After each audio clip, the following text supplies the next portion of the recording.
It's very tough to say all these things in words. All for the next year is going to be, stay at that level and continue all the time. Juan Carlos Ferrero has finally broken the silence, and his message lands at the worst moment for Carlos Alcaraz. What he reveals is not a complaint about parties or holidays.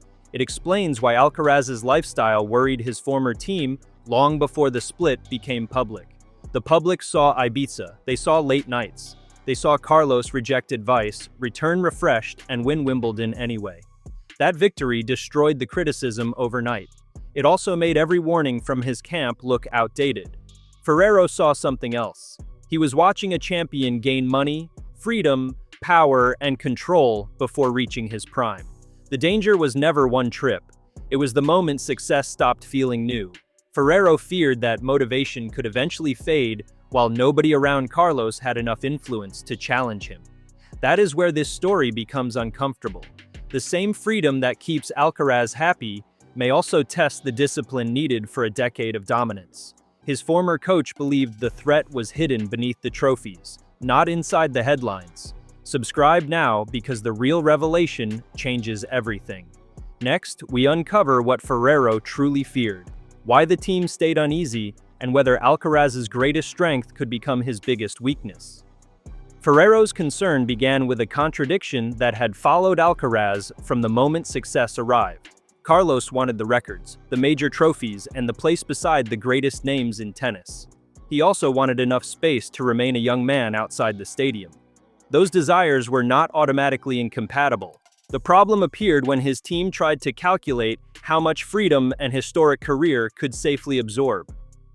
By April 2026, Ferrero had finally explained the concern in the clearest possible terms. Nightlife was not the force most likely to stop Alcaraz. Instead, Ferrero named lost motivation. According to Ferrero, Carlos already possessed the tennis, physical capacity, and mentality needed to become one of the best players ever. The danger would arrive if the hunger created by youth and ambition began to disappear. Ferrero's answer to that threat was discipline. Motivation could start the journey, but routine had to continue it after the emotional fuel weakened. That distinction matters because it changes the meaning of every argument his former team had with Alcaraz. A coach may object to a holiday because of the next tournament. Ferrero was looking beyond one draw, one surface, or one season. He was thinking about the years when victories would feel normal, endorsement deals would remove financial pressure, and personal authority would make outside resistance easier to dismiss. His worry concerned the future version of Carlos, not merely the smiling champion photographed during a break. Ferrero's position also carried unusual weight. He was not an outsider studying Alcaraz through television clips. Their work began when Carlos was 15. The relationship lasted 7 years and produced one of the fastest rises the sport had seen. Alcaraz won the 2022 US Open and became the youngest world number 1 in ATP rankings history. By the time their partnership ended in December 2025, they had collected 24 tour-level titles together, including 6 majors. Those numbers make the tension more fascinating. Ferrero's strict methods produced results, while Alcaraz's instincts remained equally effective. The team built structure around a player whose greatest weapon was emotional freedom. Protecting the structure risked damaging the quality that made him special. Greater freedom, however, carried the possibility that standards might slowly weaken. The separation added fresh heat to the story, although the known facts do not support the claim that lifestyle directly caused the breakup. Ferrero later described the reason as private and said both sides held different ideas about how to continue. Other reporting focused on failed negotiations over a new contract. His farewell message showed disappointment and affection rather than public anger. He said he wished the partnership could have continued. That clarification does not erase the philosophical conflict. It only prevents the conflict from being turned into a false accusation. Ferrero and Alcaraz could disagree about sacrifice without ending their relationship because of a party. They could value each other while reaching different conclusions about control. Their professional separation made every old disagreement look more significant, but significance is not proof of causation. That distinction protects the story from becoming dishonest. Lifestyle tension can illuminate the partnership's internal pressure without being promoted into the official cause of its ending. Ferrero's own explanation remains the safest boundary for any account of what happened. The debate became visible to a wider audience through the Netflix documentary Carlos Alcaraz, My Way, released in April 2025. Its 3 episodes followed his 2024 season and exposed discussions that normally remain inside a player's private circle. Fans saw a team trying to guide a young champion whose ambitions were enormous. They also saw Alcaraz resisting the idea that greatness required surrendering every part of ordinary life. After his 2023 Roland Garros semifinal defeat to Novak Djokovic, Alcaraz wanted time away. The loss had been emotionally draining. Grass court preparation was approaching quickly, with Queens followed by Wimbledon. His agent, Albert Molina, tried to explain why 3 or 4 days in Ibiza might not be ideal at that point in the calendar. The concern was practical. A short grass season leaves little room for poor preparation. Carlos went anyway. The trip was not presented as a silent training retreat. Alcaraz acknowledged that he wanted to enjoy himself and party with friends. That admission gave critics an easy target. Tennis has always rewarded visible sacrifice. Images of late nights close to important tournaments create an immediate impression that pleasure has defeated professionalism. Then the expected punishment never arrived. Alcaraz won Queens. At Wimbledon, he reached the final against Djokovic, the man who had dominated the event and defeated him in Paris weeks earlier. Carlos survived a 5-set battle and became Wimbledon champion at 20. The result appeared to crush every warning his team had offered before Ibiza. His choice had not ruined the grass season. It preceded the greatest victory of his young career. A similar pattern followed in 2024. Alcaraz returned to Ibiza before the grass campaign.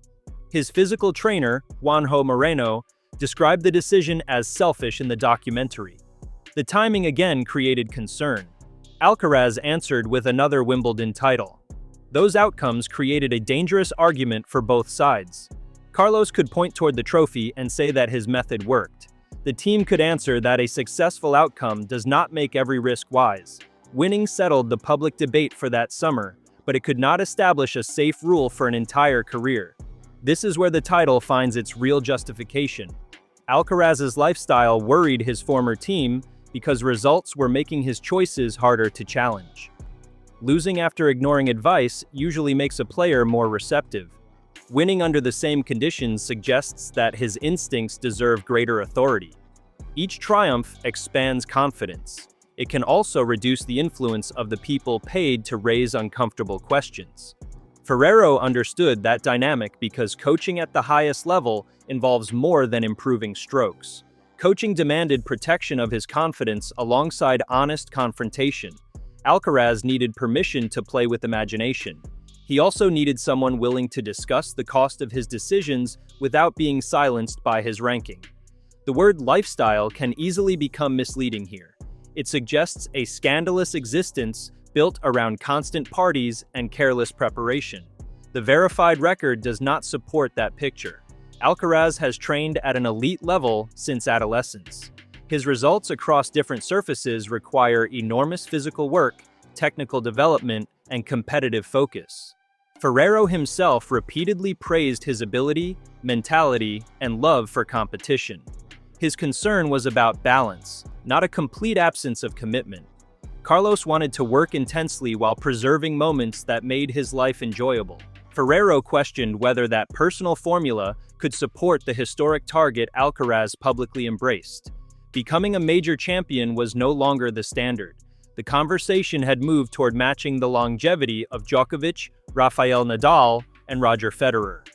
That comparison changes the required scale. A player can win a major during a brilliant month.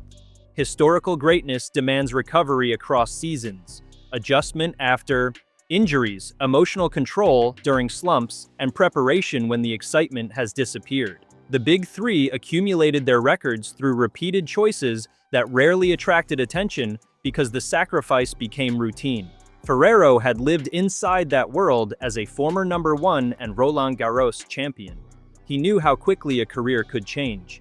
His own experience taught him that reaching the top and remaining there are separate battles. Talent can create a spectacular rise. The tour eventually studies every strength, attacks every weakness, and waits for intensity to drop. Alcaraz's view was equally serious. He was not arguing that champions should avoid effort. Burnout represented a different form of collapse. Tennis had already consumed most of his teenage years. Endless travel, constant expectations, and comparisons with legends could turn the sport he loved into an obligation. The breaks, friends, family time, and nights away gave him a sense of normal life. Albert Molina articulated that danger inside the documentary. He warned that forcing Carlos to work merely because outsiders expected it could cost the player his joy and drive. In Molina's assessment, excessive pressure might even push Alcaraz away from tennis earlier than anyone imagined. The agent who opposed the timing of Ibiza could still understand why freedom mattered. That detail prevents the story from becoming a simple contest between a responsible team and a reckless player. The people around Alcaraz did not hold one rigid opinion. They could dislike a particular decision while accepting the emotional need behind it. Their task involved securing his career without turning guidance into a cage. Alcaraz later treated the documentary tension as a normal part of a serious coach-player relationship. He explained that players often disagree with coaches about tournaments, training, and personal choices. That response reduced the scandal without denying the disagreement. Conflict can exist inside a successful team. In fact, a team that never challenges a young superstar may be failing him. The revealing part came from Ferrero's language about work and sacrifice. He said Carlos understood those ideas differently. The difference made him question whether Alcaraz could truly become the best in history. This was not a prediction of failure. It was a warning about the gap between extraordinary success and the highest possible standard. That warning became sharper after their split because Ferrero no longer needed to manage the daily consequences of saying no. A later interview was reported as though he had criticized Alcaraz over a luxury yacht. Ferrero publicly objected, saying his words had been distorted and taken out of context. He denied attacking Carlos over financial choices. His clarification exposed another part of the same story. Ferrero had advised Alcaraz for years, but Carlos ultimately had to make his own decisions and learn from them. That is the unavoidable transfer of power in every relationship between a teenage prospect and an adult champion. A 15-year-old player needs boundaries. By 22, that athlete controls a global career. Ferrero's June 2026 comments also revealed how personal the bond had become. He acknowledged that he may have said no too often, while explaining that Carlos had felt like family. The remark did not amount to a confession that his coaching philosophy was wrong. It showed the emotional cost of guiding someone through adolescence, while trying to prepare him for historic pressure. During the early years, Ferrero's authority had obvious logic. He had reached number one, won Roland Garros, and understood the tour. Alcaraz possessed explosive talent but lacked professional experience. Ferrero could set standards because the teenager had not yet proved that his instincts could defeat the best players in the world. Later, Carlos had evidence of his own. He had beaten Djokovic in a Wimbledon final. Major victories had followed on hard court, clay, and grass. Painful defeats had also produced strong responses. Advice still mattered, but obedience became more difficult to demand from a player whose decisions kept producing trophies. Ibiza therefore became larger than a holiday. It became a test of authority. The team saw a compressed grass calendar and unnecessary preparation risk. Carlos saw a mental reset after the strain of Paris. Both assessments contained truth. The championship that followed strengthened his position, although it did not guarantee that the same choice would always end well. That uncertainty is what kept Ferrero uneasy. Elite athletes often build superstitions around successful preparation. A routine that precedes victory can feel essential even when the relationship is not simple. Ibiza may genuinely have helped Alcaraz clear his mind. The danger would appear if one successful escape became a permanent answer to every difficult period. No reliable source shows that such a collapse occurred. The point is not to accuse Alcaraz of losing control. A stronger story asks why his team remained worried even after he kept winning. Their concern existed because success can hide the difference between recovery and avoidance until the consequences become visible. Ferrero's motivation warning provides the answer. A player who still loves the chase can combine freedom with fierce training. What happens when the chase becomes familiar? The same breaks that protect joy might remain harmless, or they might become more attractive than preparation. Discipline exists to keep that decision from depending entirely on mood. Alcaraz treated happiness as protection for his hunger, whereas Ferrero trusted structure to preserve performance after that hunger weakened. Their disagreement concerned sequence and trust. Burnout worried Carlos. A future without enough discipline worried Ferrero. Tennis history offers reasons to respect Ferrero's fear. Young champions often face a strange crisis after proving themselves early. The childhood dream becomes ordinary work. Rivals learn their patterns, bodies collect damage, public expectations rise faster than private satisfaction. A player can remain brilliant while losing the willingness to repeat the least glamorous parts of preparation. Alcaraz had reached milestones at an age when most professionals were still learning how to survive the tour. The 2022 US Open gave him a first major and the #1 ranking. Wimbledon arrived the following year. More major titles followed across surfaces. Every achievement reduced the number of new experiences available to motivate him. The distinction also protects Alcaraz from an unfair reading. Calling him undisciplined would conflict with his career. Players do not win major finals through charm alone. His movement, endurance, shot variety, and capacity to recover during long matches come from serious work. The debate begins only because the standard has moved beyond greatness toward unprecedented longevity. Ferrero judged Carlos against the ambition Carlos had expressed. Alcaraz wanted to sit at the same table as the Big Three by the end of his career. Such a goal invites harsh evaluation. A coach hearing that dream must compare daily habits with the careers being chased. Carlos did not reject the target. He questioned the idea that only one lifestyle could reach it. His success after Ibiza gave that belief credibility. Traditional preparation had not held a monopoly on victory. Mental freshness could matter as much as another training session, particularly after an exhausting clay season. The dispute becomes more provocative when viewed from the fans' perspective. Supporters celebrate Alcaraz because his tennis looks free. He smiles, improvises, attacks, and creates points that feel spontaneous. Removing too much freedom away from the court might damage the emotional style that separates him from more mechanical champions. Their 7-year success suggests that both men managed that tension remarkably well for a long time. The partnership should not be rewritten as a hidden disaster because it ended. Ferrero helped shape Alcaraz's professionalism. Carlos rewarded that work with historic results. Their disagreements were part of the process, not evidence that the process failed. Still, the former team's worry remained real. The documentary did not invent the frustration. Molina questioned the Ibiza timing. Moreno used a harsh word about the 2024 decision. Ferrero openly wondered whether Carlos's understanding of sacrifice matched his stated historical ambition. Each reaction came from people invested in his success. None of them needed Alcaraz to live without joy. They feared losing control of the margins that decide elite tennis. At the top, small changes in recovery, preparation, or concentration can alter entire seasons. The rage surrounding the story comes from an uncomfortable possibility. Alcaraz might be correct because his happiness protects the brilliance fans love. Ferrero might also be correct because victories can delay the moment when poor habits reveal their cost. The audience wants one villain, but the facts produce a conflict without an easy criminal. Ferrero's former role made him the person expected to imagine worst-case outcomes. A coach cannot wait until motivation disappears before discussing discipline.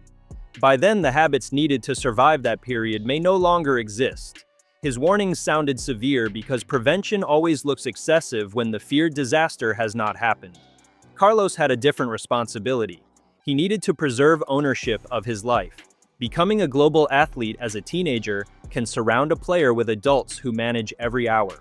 Success may become emotionally empty if the person at the center feels like a product carrying out instructions.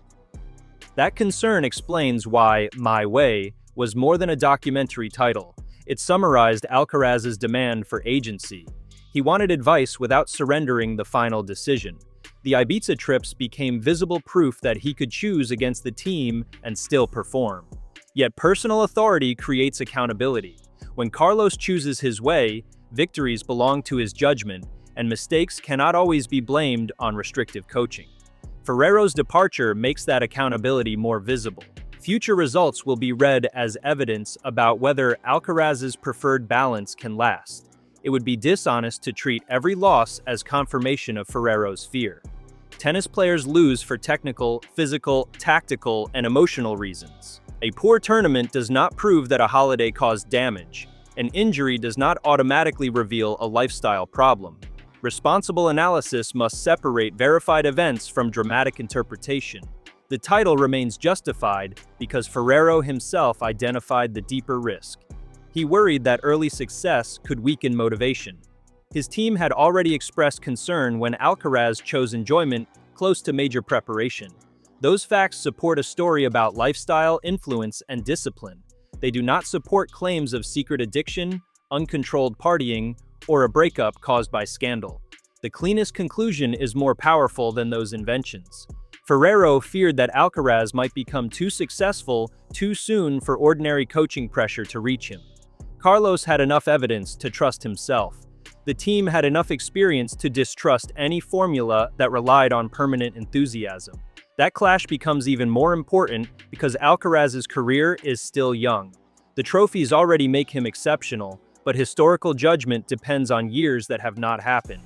His preferred balance has passed several enormous tests.